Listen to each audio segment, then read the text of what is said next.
So what is the principled way forward? So obviously the answer isn't to tell private companies that we're going to ban their cameras, right? So we have to respect private property.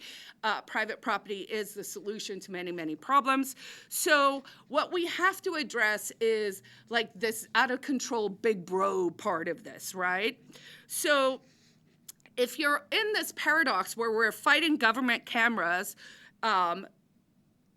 but we're allowing the private cameras, and now we're allowing the government to get the data, my question is, what can we do to make sure someone is watching the watchers? So here's my solution.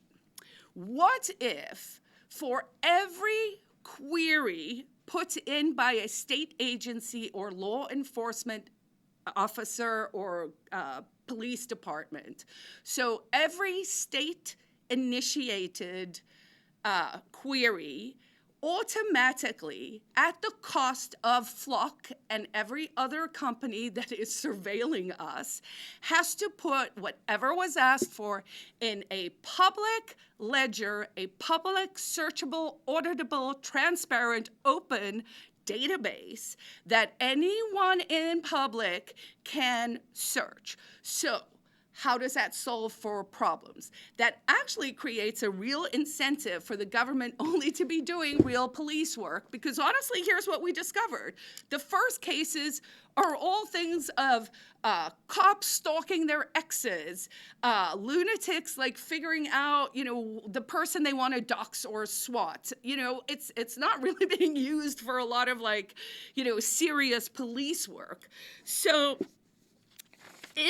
if we did this, basically it's the classic sunshine is the best disinfectant, right? So we wouldn't ban the technology or pretend private companies are saints, but we would force radical transparency on the back end where the real power and abuse happens. So basically, the idea is that every ALPR data platform, so anyone who's looking up license plate information or anyone who's surveilling anything, frankly, where the government has asked you for your camera stuff, all of that stuff has to be put in a searchable, auditable public database. And they have to pay for and maintain it as the cost of doing business. It is the cost of surveilling us that means you have to add this cost as a feature, as a public service, so we're not going to nationalize Flock, but we're going to make them actually, at least do the right thing. So this would basically turn a black box query system into something closer to a public utility ledger. So in New Hampshire specifically, this would extend the spirit of RSA 261-75B, which already requires an audit trail and reporting for law enforcement LPRs. And this would layer in another protection in our system. It also closes this private property loophole, the paradox I was talking about on the query side. So i.e., even if the cameras are on private property, if they're doing public surveillance, that the servants of the public, the po-po, if they want the info, then we as the watchers of the watchers also get to know what they're asking about. So here are the upsides. It's a deterrence of abuse. So officers or agencies will know that every query is public. So stalking your ex or fishing for political targets or that routine pre-crime stuff they now do becomes risky, right? Because their own misuse becomes discoverable. There's public accountability.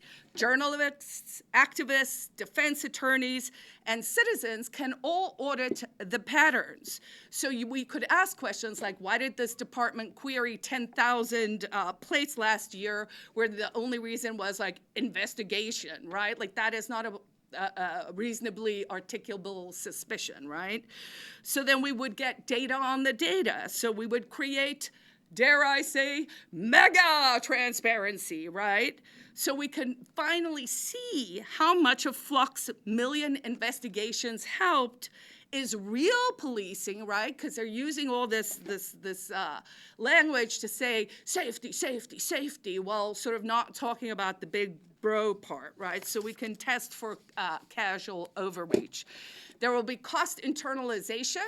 You make Flock pay. So at some stage, Flock's going to be like, hey, maybe Popo, stop giving so many requests because it's costing us a fortune to keep it in this open public database, right? So there's an actual, a correct incentive loop there that creates oversight of the bureaucracy. And it's precedent friendly. So this is very sort of similar to the notion of public finance disclosures. Police body cam release policies that already exist, and it's not unprecedented to require private contractors serving public functions to open their books in limited ways. Now, of course, the Popo are going to scream blue bloody murder, and so there will be tensions and things that we are going to override. I think it's strongest on a state level, so we probably don't want a federal solution. We probably want a New Hampshire first solution. And in New Hampshire, this can actually work. And so what do we need to be doing?